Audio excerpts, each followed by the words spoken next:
Assalamualaikum warahmatullahi wabarakatuh. Waalaikumsalam warahmatullahi wabarakatuh. Jamaah. Yeay. Oh jamaah. Yeay. Alhamdulillah. Alhamdulillah. Allahumma salli ala sayyidina Muhammad Allahumma wa salli ala wa sallim barik alihi alaihi wa ala alihi. sayyidina Muhammad. Masya Allah, hari ini kita bertemu lagi melalui Islam Itu Indah, belajar bersama saya Teguh Rian, dan pastinya saya selalu ditemani sama guru-guru saya. Masya Allah, ada Ustadz Melana, ada Habib Usman, dan Ustadz Syah. Nah jamaah di rumah, sebelum kita mulai pembahasan nih, kita lihat dulu video tayangan viral berikut ini. Silahkan. Masya Allah Ustadz Syah, maksudnya itu kucing aja bisa tahu ya bahwa yang membuat kupingnya nyaman itu mendengarkan lantunan Al-Quran. Masya Allah, tabarakallah.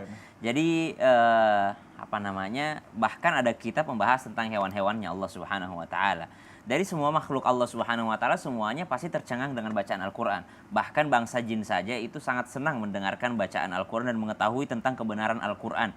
Subhanallah. Tapi sedikit mengomentari video tadi, jangan sampai ada jamaah yang sampai ke handphonenya video tadi.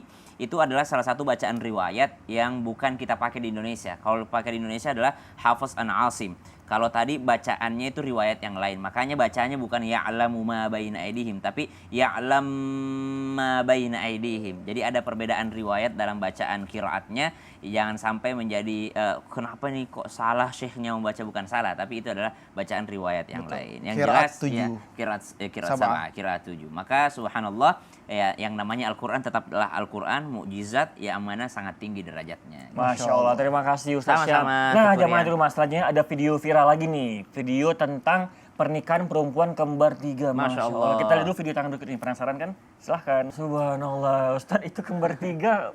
Gini. Namanya takdir jodoh itu kan tidak ada yang tahu. Dan alhamdulillah menarik sekali tayangan tadi ini menggambarkan adalah sesuatu keberkahan buat keluarga. Karena satu, pernikahan itu kan membawa keberkahan, membawa kebahagiaan. Kemudian mohon maaf, memupuk kasih sayang. Yang paling penting, laki-lakinya 3. Laki-laki 3. Yang tidak boleh itu memadu dua bersaudara dengan satu laki-laki. Tidak boleh. Kalau ini aman-aman aja. Cuma kita mungkin di penghematan juga sih. Kalau saya sih melihatnya sisi penghematan. Penghematan pada saat acara resepsi. Iyalah, satu kali 3 orang itu luar biasa. Jadi mungkin akad nikahnya kan kita tidak berada di tempat yang sama. Bisa jadi akad nikahnya beda-beda hari atau beda-beda bulan. Cuma resepsinya disamakan. Masya Allah. Tapi yang jelas sesuatu yang menghindari fitnah. Sesuatu yang menghindari fitnah, itu yang paling penting Ustaz. Kebayang nggak kalau satu yang nikah, duanya nggak, masih nunggu kasih. Iya bener sih, Masya Allah. Terima kasih Ustadz Melana. Nah jamaah di rumah, memang ya zaman sekarang tuh orang pada berlomba-lomba untuk ya pamerkan harta atau kerjaan. Tapi kita juga nggak boleh bangga dengan apa yang kita pamerkan hanya untuk mendapatkan apresiasi nih. Nah makanya dari itu hari ini kita akan bahas dalam tema pamer kok bangga. Nah sebelum kita lagi lanjutkan pembahasan, kita lihat dulu video tangan berikut ini. Pamer saldo tabungan nggak tuh? Nah coba kita lihat videonya. Silahkan. Luar biasa. Itu berapa mudah-mudahan pajak nonton ya. Pajak nonton. Tanpa sadar kan kita gini.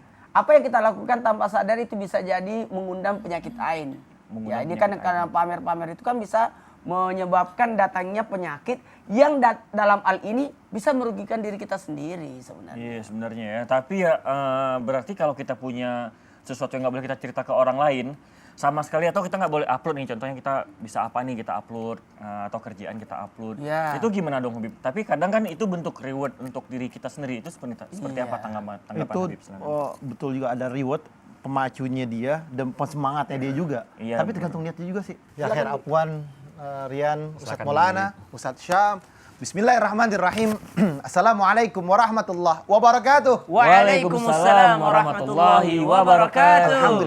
Alhamdulillahirabbil alamin wa bihi nasta'in ala umuri dunya waddin. Wassalatu wassalamu ala sayyidina wa nabiyina wa maulana Muhammadin wa ala alihi wa sahbihi ajma'in, amma ba'du.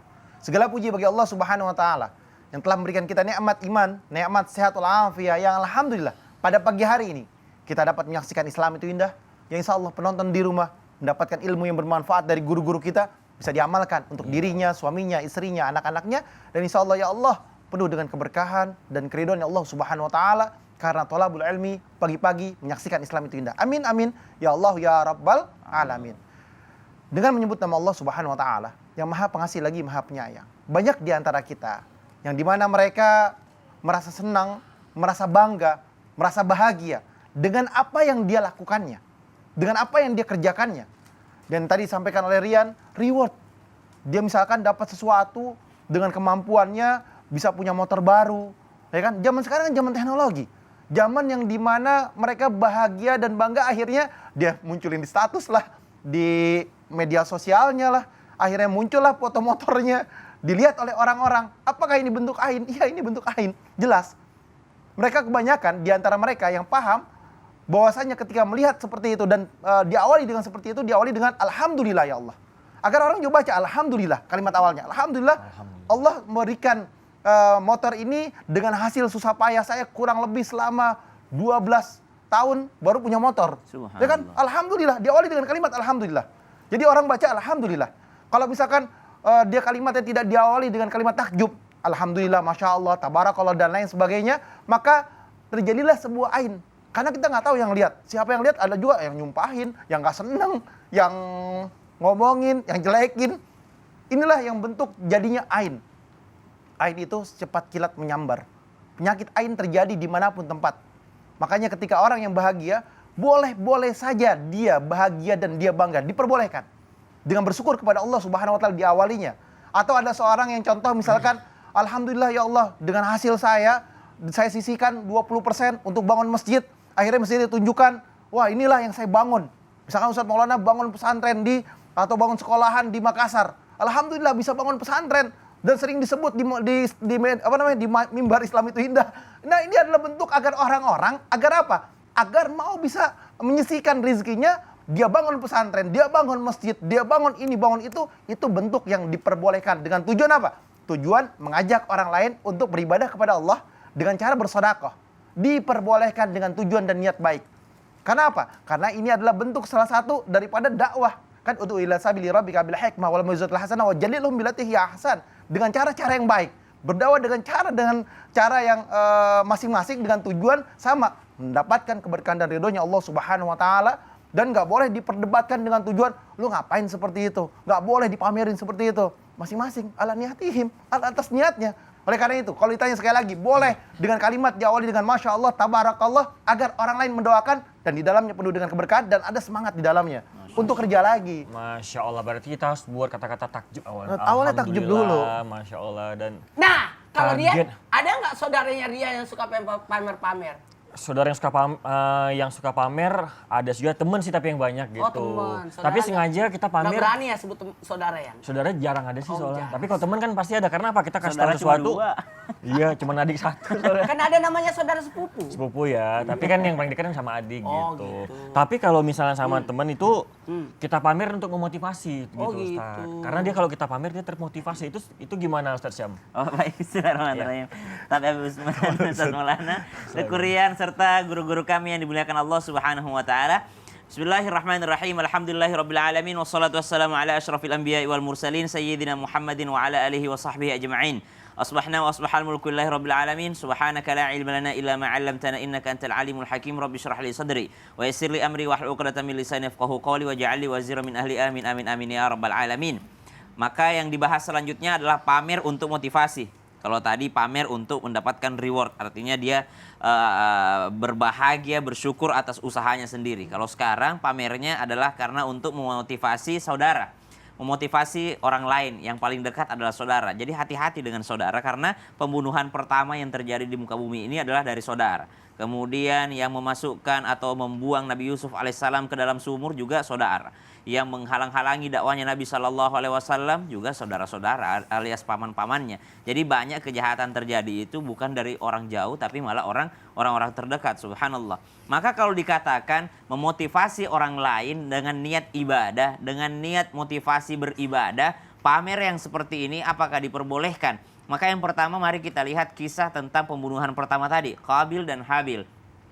Qabil merasa iri, dengki terhadap Habil yang mendapatkan reward yang luar biasa daripada ayahandanya, yaitu Nabi Adam alaihissalam. Tapi pada saat yang bersamaan, Habil memang memberikan kurban terbaiknya, subhanallah. Jadi memperlihatkan kepada saudaranya bahwa ini loh, kalau kita mau berkurban untuk Allah Subhanahu wa taala, berikan kurban yang terbaik. Artinya dia memotivasi saudaranya. Ketika dia sedang berniat memotivasi saudaranya, namun ternyata apa yang didapatkan daripada saudaranya, ternyata yang didapatkan oleh saudaranya adalah rasa iri dengki, bukan malah termotivasi, tapi malah iri dengki, hasad terhadap saudaranya tadi. Akhirnya terjadilah pembunuhan pertama. Maka pelajaran apa yang penting yang bisa kita garis bawahi di sini? Yang pertama, terkadang niat kita akan berbeda dengan ekspektasi daripada orang lain.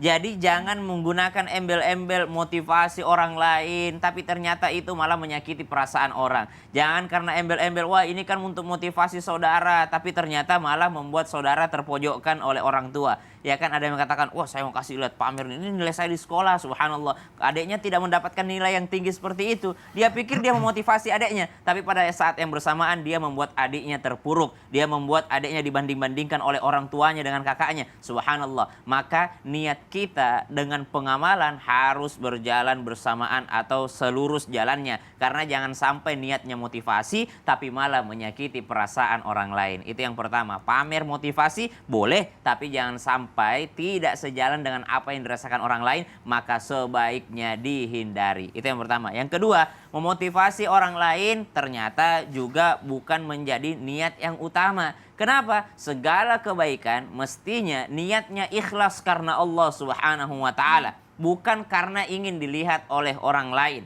Kalau kita sudah ikhlas karena Allah Subhanahu wa taala, maka Allah yang akan menjadikannya motivasi bagi orang lain. Subhanallah. Banyak kok, misal kita sebut nama saja seorang muallaf ya, Coach Stephen, banyak kebaikan-kebaikannya diketahui setelah meninggal dunia. Subhanallah. Jadi yang menjadi motivasi kepada orang lain bukan Coach Stephen-nya yang memotivasi orang, motivasi jamaahnya. Saya punya amalan ini, saya punya amalan ini, saya punya amalan. Tidak, tapi orang lain yang menyampaikannya terhadap orang lain lagi. Dari mana? Dari Allah Subhanahu wa taala. Disebabkan karena apa? Disebabkan karena amalannya ikhlas karena Allah Subhanahu wa taala. Jadi kalau orang sudah beramal ikhlas karena Allah Subhanahu wa taala, urusan motivasi, urusan belakangan. Namun ada yang disebut dengan motivasi yang boleh. Mana itu? Orang tua terhadap anak, guru terhadap muridnya, jelas menjadi motivasi. Kalau orang tua terhadap anak, jelas menjadi pengajaran, contoh. Guru terhadap muridnya, jelas menjadi yakni motivasi dan contoh. Public figure terhadap sesuatu yang di-influence-nya, subhanallah, akan menjadi contoh. Subhanallah, itu jelas. Tapi kalau saudara ini kayaknya masih setara. Jangan yang setara, yang lebih tinggilah yang memberikan motivasi terhadap yang ada di bawahnya. Yang didengarkan memberikan motivasi kepada yang mendengarkan. Tapi kalau setara, tetangga, saudara, sama-sama, subhanallah, maka jangan sampai yang niatnya motivasi berubah menjadi iri dengki, yang pada akhirnya menjadikan sesuatu yang buruk terjadi. Misal kisah satu lagi daripada Nabi Yusuf alaihissalam. Nabi Yusuf alaihissalam mendapatkan sesuatu dari Allah, mimpi, subhanallah. Tapi apa kata ayahandanya? La taqasus ru'yaka ala ikhwatik. Jangan kau ceritakan kepada saudaramu. Padahal niatnya motivasi kepada saudara-saudaranya. Namun jangan sampai menjadi iri dengki. Wallahu ta'ala. Masya Allah. Terima kasih Ustaz. Iya, sama-sama. Nah, terus Ustaz Maulana, ini kan kalau dibilang zaman sekarang kan pamer jadi lebih mudah ya. Pamer bisa pamerin apa aja, mau kesedihan, kekayaan, dan lain-lain. Tapi gimana pendapat Ustadz kalau ada yang pamer ingin dikasihani? Astagfirullahaladzim, ya mana nih ay maparnajan aja. Nah sahabat, iya rada para tahu biilaw di alena, tapi lena tomi patuna lena. Udah tenang dong. Itu bahasa mana? Bahasa Bugis. Bahasa Bugis. Udah nanti kita bahas aja ya. Ya Ustadz habis ini ya. Ciri-ciri orang yang lagi marah ketika keluar bahasa aslinya. Oh berarti saya kalau marah pakai bahasa Aceh gitu ya? Iya. Masya Coba Allah. keluarin. Jangan nggak boleh. Bahaya kalau bahasa Aceh kalau marah. Baik. Terima kasih. Nah jamaah di rumah jangan kemana-mana, tetap di Islam Tindah. Jamaah, oh jamaah. Alhamdulillah. Napatuna Kalau bahasa- lena, napatuna lena, napatuna.